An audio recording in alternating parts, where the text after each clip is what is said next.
It was a very dark, rainy night. I remember that night. I remember it clearly. I remember it raining heavily as I sit on the bus stop waiting for the rain to clear out. I remember checking my wristwatch, and I remember it being 10:47 p.m. It was on October, near Halloween. And of course it creeps me out, spooks me out. Halloween was never my thing. I felt a numbing feeling behind me, but I brushed it off. The last bus of the night stopped in front of me. I thought twice and boarded the bus. Paid for my ride, hoping I could save it, but it would take hours for me to be able to go home because of the heavy rain. I remember walking down the aisle looking at their blank faces. I remember the face of the bus driver. His eyes widened. I think it was about to pop out. I remember having continuous goosebumps for every time I see their faces staring at me. Finally, I sat next to an old man, very tall. I think he was around 6 foot with his top hat. I couldn't see his face clearly since it's bowed down.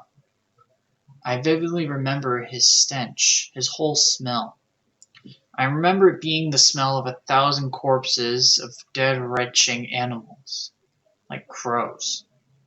I remember the faces of the people on the bus looking at me, their eyes widening, and their sweat dropping to the floor.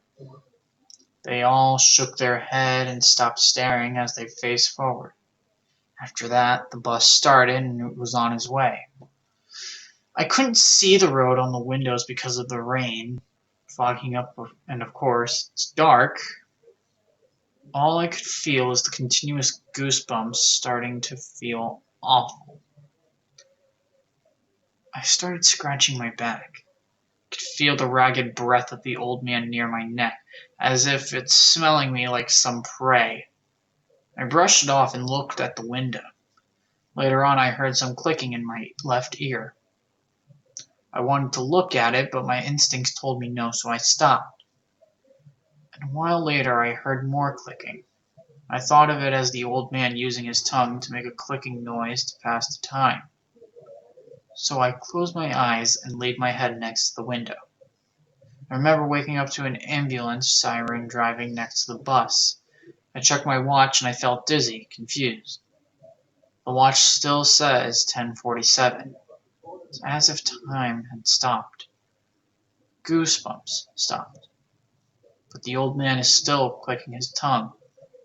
I just thought that my watch is broken and continued to sleep. I remember its hot, rotting breath. I remember it creeping behind me. I was scared. I was scared no one was helping. I was scared what he might do to me. I was scared to open my eyes. I was scared. I am scared. To this day, I'm still traumatized. I felt the need to stop it, so I opened my eyes. I could still remember their faces, the faces that were staring at me. It was all blank, no facial features, nothing. The bus had stopped. The windows were all dark, and the rain turned red. The old man sitting next to me is gone, and I was scared. I was pissing my pants out of fear, and I felt it again. The darkness creeping around me, trying to swallow me. I felt the goosebumps engulfing me, a whole presence. I started crying. I yelled to stop, but no one is listening. Closed my eyes, but I heard the clicking sound again. I stopped. I opened my eyes. I saw it. The tall, lanky man. Its ruined top hat. Its sharp claws. I could hear his footsteps ringing in my ear. His face. I couldn't see it. But all I hear is the clicking. Next thing I knew, the people sitting weren't there. It was just me and it. It stopped. It chuckled. And there it was. It revealed to me his face. It was smiling. One day, I was having a simple play date with my two best friends at the time, Ava and Iris. We were hanging out in my room, talking about our favorite games and favorite content creators online. Both of my friends were sitting on the bed, and I was standing up in front of them talking. I paused for a second as I hear a strange voice. "Hi," it whispered gently. The voice was soft, high-pitched, and almost so high that it could have been a little girl. I looked at both of my friends dead in the eye and said, "Guys, did you hear that?" They looked over at me at the same time and said, "Yeah, it was like a hi." "Coming from over there," Iris said calmly. "Yeah, same." This is a true story. I still don't know what happened to this day, and after my friends got up and we panicked, but nothing else happened until a few weeks later I heard my name being called. This happened in 2019, by the way, and I recently heard my name again in the dead of night. Everyone was sleeping, and funnily enough, my dogs ran outside to where I heard my name called. In that same soft, high-pitched, eerie voice. Strange, right?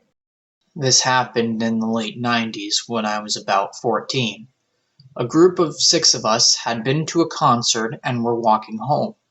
There was no public transport in the area or Ubers like there is now.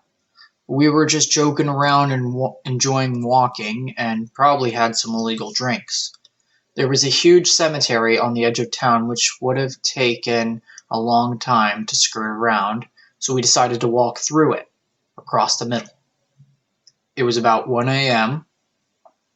About halfway through, in an area with more trees and bushes, my friend and I decided to run ahead, hide behind a headstone, and jump out when the rest of the group caught up, to scare them. So we ran ahead to find a large flat headstone, and I started to climb it. To our absolute shock and surprise, there was a little kid crouching behind there. We screamed, and he screamed. I thought I was having a heart attack. The rest of the group came running, and we stood around just shocked. I feel so sad when I think back to this now that I'm older. He couldn't have been more than 8 years old, and said he didn't want to go home. We actually brought him with us to a 24-hour service station on the main road and brought him a can of Fanta. Then we took him back to the outside of his house. God, I would have done things differently if this happened today. About 5 years ago, I lived downtown in a major city in the US. I've always been a night person, so I would often find myself bored after my roommate, who was decidedly not a night person, went to sleep. To pass the time, I used to go for long walks and spent the time thinking. I spent 4 years like that, walking alone at night, and never once had a reason to feel afraid. I always used to joke with my roommate that even the drug dealers in the city were polite. But all that changed in just a few minutes of one evening. It was a Wednesday, somewhere between 1 and 2 in the morning, and I was walking near a police-patrolled park quite a ways from my apartment. It was a quiet night, even for a weeknight, with very little traffic and almost no one on foot. The park, as it was most nights, was completely empty. I turned down a short side street in order to loop back to my apartment when I first noticed him. At the far end of the street on my side was a silhouette of a man dancing. It was a strange dance, similar to a waltz, but he finished each box with an odd forward stride. I guess you could say he was dance walking, heading straight for me. Deciding he was probably drunk, I stepped as close as I could to the road to give him the majority of the sidewalk to pass me by. The closer he got, the more I realized how gracefully he was moving. He was very tall and lanky and wearing an old suit. He danced closer still until I could make out his face. His eyes were open wide and wild, head tilted back slightly, looking off at the sky.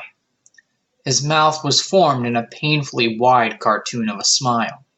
Between the eyes and the smile, I decided to cross the street before he danced any closer. I took my eyes off him to cross the empty street. As I reached the other side, I glanced back and then stopped dead in my tracks. He had stopped dancing and was standing with one foot in the street, perfectly parallel to me. He was facing me, but still looking skyward, smile still wide on his lips. I was completely and utterly unnerved by this. I started walking again, but kept my eyes on the man. He didn't move, but once I'd put about half a block between us, I turned away from him for a moment to watch the sidewalk in front of me. The street and sidewalk ahead of me were completely empty. Still unnerved, I looked back to where he had been standing to find him gone. For the briefest of moments, I felt relieved, until I noticed him. He had crossed the street and was now slightly crouched down. I couldn't tell for sure due to the distance and shadows, but I was certain he was facing me. I had looked away from him for no more than 10 seconds, so it was clear that he had moved fast. I was so shocked that I stood there for some time staring at him, and then he started moving toward me again.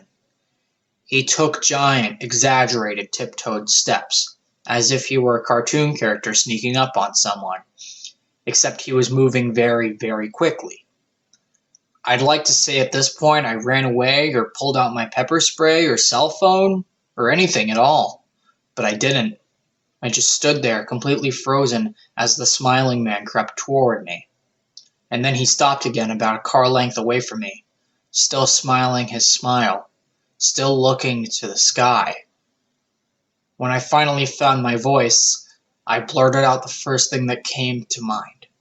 What I meant to ask was, "What do you want?" in an angry, demanding tone. What came out was a whimper. Regardless of whether humans can smell fear, they can certainly hear it. I heard it in my own voice, and that only made me more afraid. But he didn't react to it at all. He just stood there, smiling. And then, after what felt like forever, he turned around very slowly and started walking away. Just like that. Not wanting to turn my back to him again, I just watched him go, until he was far enough away to almost be out of sight. And then I realized something. He wasn't moving away anymore, nor was he dancing. I watched in horror as the distant shape of him got bigger and bigger. He was coming back my way, and this time he was running. I ran too. I ran until I was off the side road and back onto a better lit road with sparse traffic. Looking behind me then, he was nowhere to be found. The rest of the way home, I kept glancing over my shoulder, always expecting to see his stupid smile. But he was never there. I lived in that city for about 6 months after that, and I never again went out for another walk. There was something about his face that always haunted me. He didn't look drunk. He didn't look high. He looked completely and utterly insane.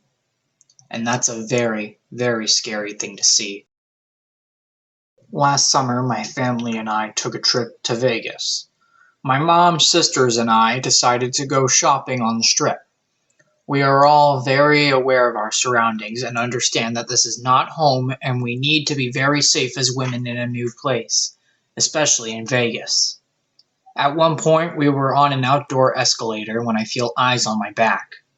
I turn around to see a scraggly man standing directly over my baby sister's shoulder, just inches behind me. It was clear he had bad thoughts in his head. You'd agree if you saw him, trust me. Alarms go off in my head, but all I did was stupidly walk down to move to the same step as her. I acknowledged my mom and then went to shoot him a look, sort of an "I'm on to you." But when I turned back to where he was gone. I face forward and he's darting up the escalator, probably just going to look for his next potential victim. Last night I was doing some Christmas shopping alone at a local TJ Maxx. I, a 35-year-old female, rarely ever go shopping alone, especially in the evening. Usually I have my kids or my husband. I'm browsing around aimlessly, kind of just all over the store, not sure of what I'm going to get.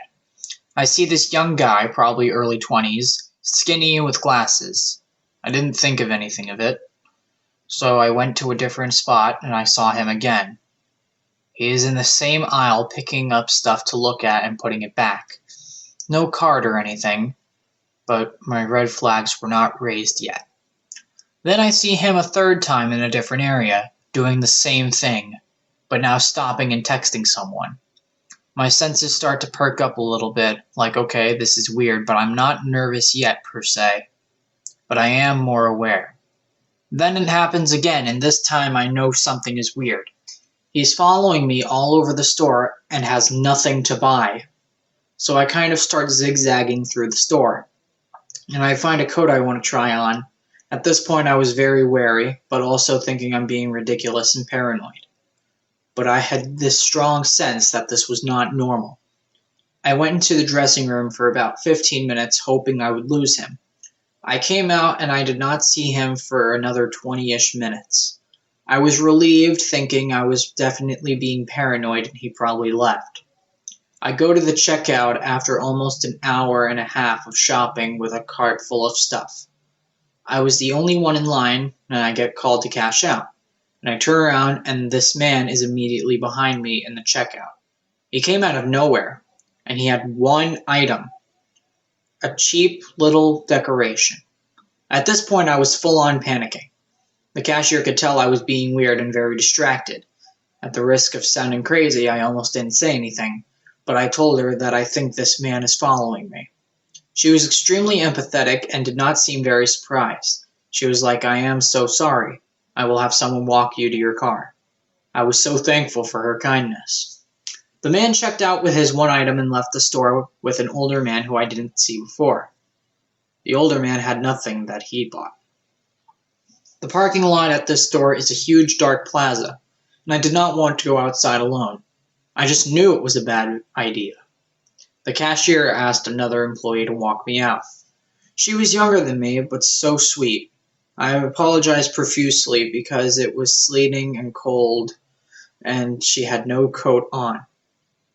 She said, I don't care if it's downpouring, I would still walk you to your car.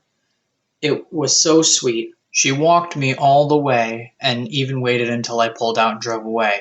The whole time I was shaking like a leaf. Like I said, I have heard this happen to so many women, but I kind of thought they might be paranoid or exaggerating. This was extremely scary though. The more I think about it, the creepier it gets. He followed me around the entire store, and everywhere I turned there he was. I have no idea what his deal was, but this was so unsettling. My husband freaked out and does not want me to shop alone anymore. I don't really want to shop alone anymore either. If I had not been paying attention or dismissed my bad feelings, something bad may have happened. As a woman, being aware of our surroundings is so important. Growing up, I never went Christmas tree shopping. We had a fake tree from the 90s that sat in our basement, only to come out for an elaborate assembly ritual each year. Sorting through the 100+ plastic branches took hours, but it was something we were supposed to be grateful for. Just be glad you're not out in the freezing weather or trying to haul a 50-pound tree onto the roof of the car, my mom would say. When I moved into a place of my own, though, I decided to put an end to this nonsense. We're going to get a real tree this year, I told my boyfriend Robert.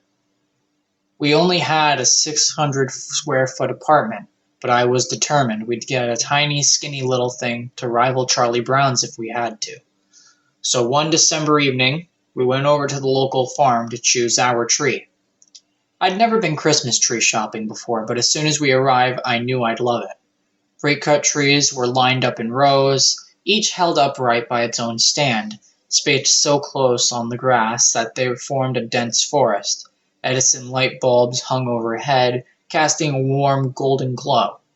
The weather was weird that evening, unseasonably warm and foggy, and the way the light dispersed through the fog, silhouetting the trees, looked like a shot from a Hallmark movie.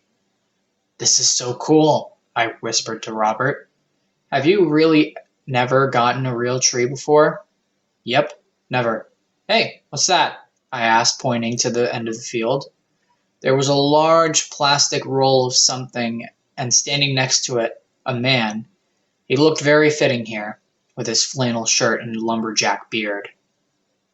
Netting they put on trees to keep all the branches in so you can transport them more easily, he replied. Oh, cool! I took him by the arm. Let's go find our tree. We started down one of the narrow aisles. The air smelled like pine, like that one candle Mom always burned around Christmas time. Robert tried to match my enthusiasm, but eventually seemed bored, lagging behind me as I ran through the place like an excited little girl. I finally stopped in front of a particularly beautiful tree.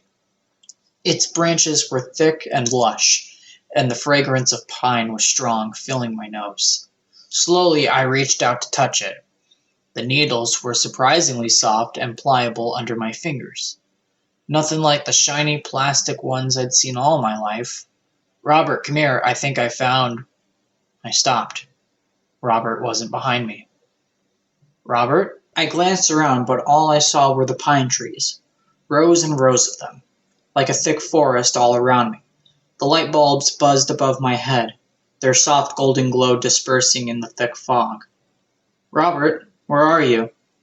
I hurried down the aisle, needles scraping at my jacket. He couldn't have gone far. Probably started looking at memes on his phone and didn't even notice I was miles ahead of him.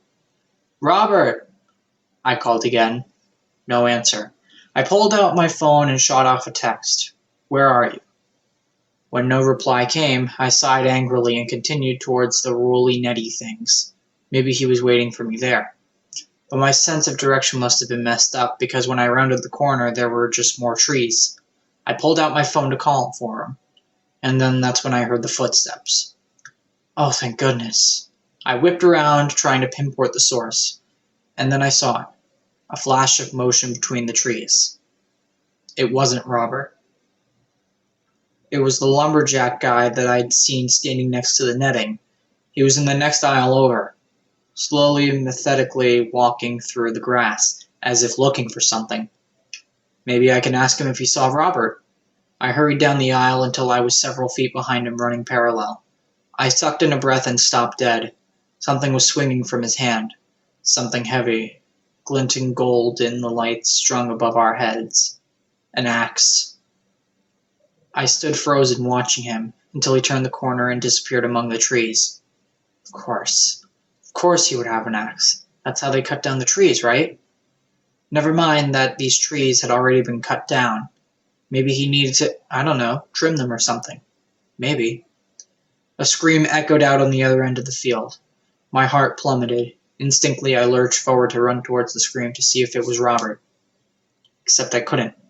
I looked down to see the belt loop of my jeans were snagged on one of the nearby branches.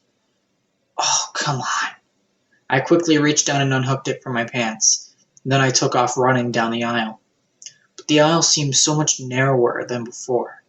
I couldn't run that fast with the branches reaching in from both sides, clawing at my legs. A corner lay up ahead, and as I came to it, I prayed I'd see the parking lot at the other end with Robert waiting for me. I didn't. Ahead of me were more trees, like I was stuck in some sort of Christmas tree maze, like they were rearranging themselves to block off all the exits. And the aisle was impossibly narrow now. I had to stop running so that I wouldn't trip over the branches extending into the path. The progress was slow, but I kept going, leaping over branches, needles scratching on my face, snagging on my jacket. And then I heard a sound. It was coming off to my right, a sort of rolling sound, like something round being turned over and over. I ran over to the impossibly thick tangle of tree branches and peered out. More trees, but beyond them I could see the checkout station, with the roll of netting for packing the trees. The lumberjack man was there, packing something. It wasn't a tree. My stomach lurched as I saw what looked like a body being wrapped in white netting. The body of a man wearing a black jacket and a striped hat. I pushed myself through the hedge. The branches stabbed at me, scraping so hard against my arm that they drew blood. And then finally, I popped out on the other side. If the checkout station was there, I knew the parking lot was to the left, so I kept going, pushing myself through the tangled web of branches until I was bloody and bruised on the other side. I locked myself in the car and then I called 911. By the time the police arrived, the man was gone and Robert. Both had disappeared, and the patch of Christmas trees looked as magical as it did when we arrived. The police have been searching for Robert for the past 5 days. Nothing has come up. No evidence, no clues, no body. I know in my heart that he isn't with us anymore.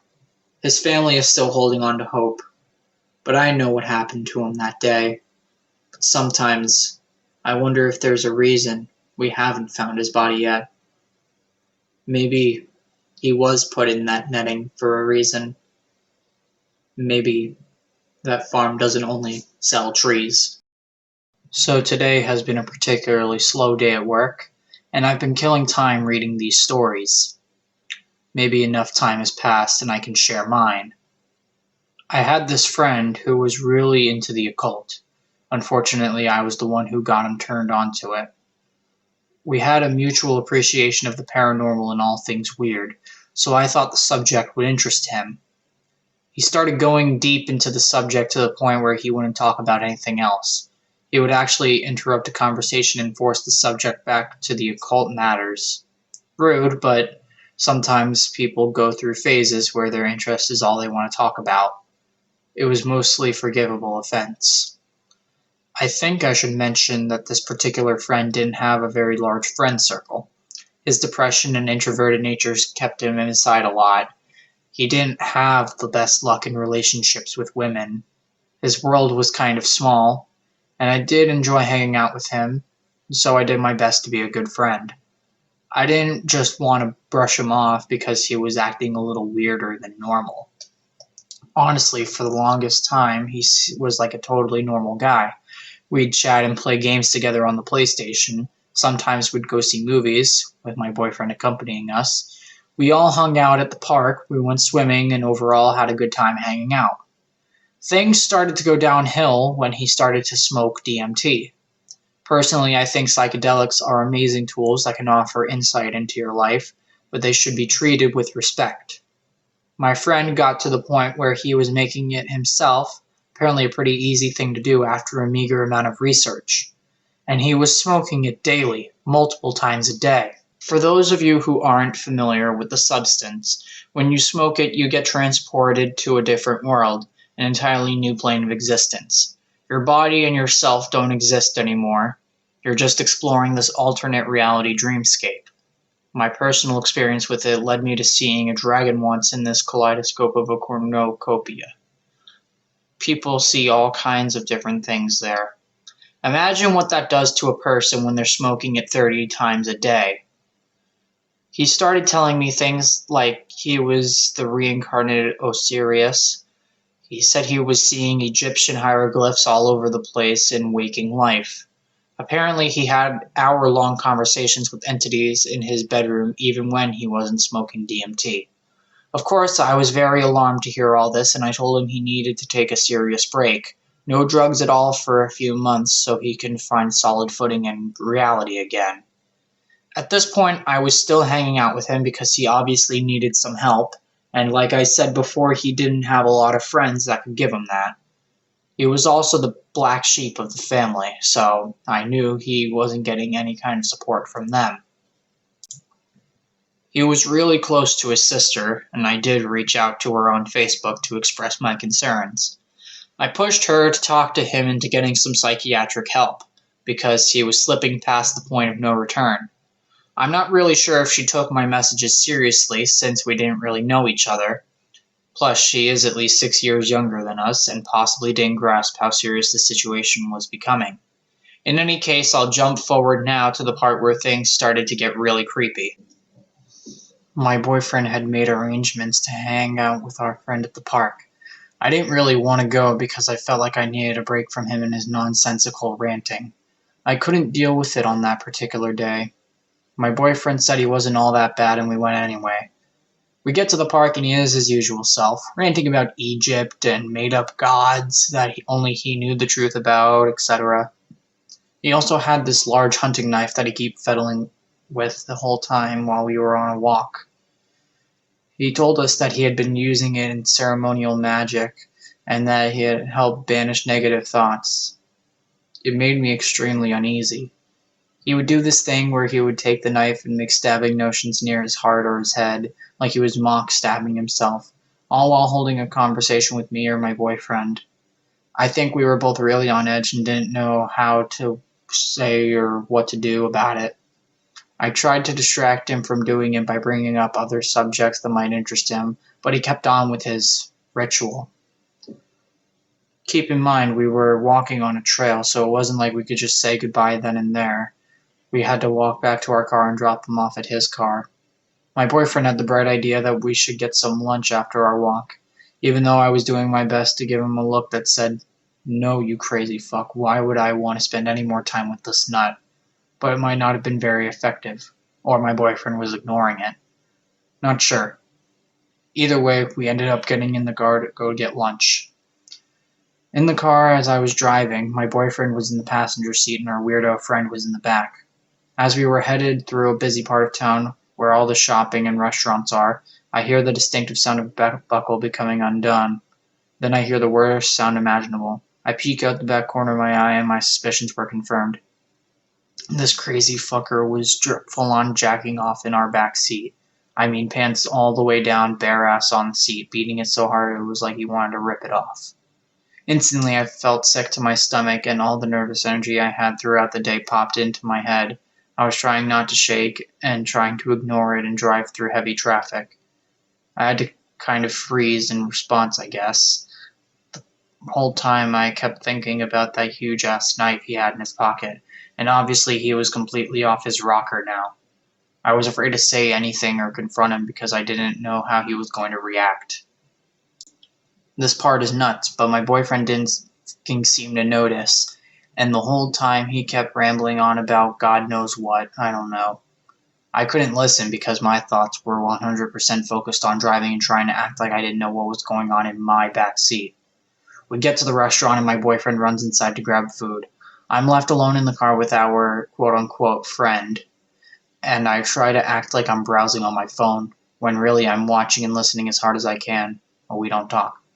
My boyfriend gets back and I complain that I'm tired, it's been a long day, let's drop him off, etc. So I drive us back to our quote-unquote friend's car, and he doesn't get out of our vehicle. He just sits there. I have to get a bit rude and ask him to please get out and go home. He gets out of the car and walks over to his passenger side. I start getting really scared and I suspected the worst. He pulled a gun out of some kind of bag he had on the seat, and he just walks over to our car with it. I don't know why the hell I did this, but I was so pissed that I got out of my car and walked right up to him.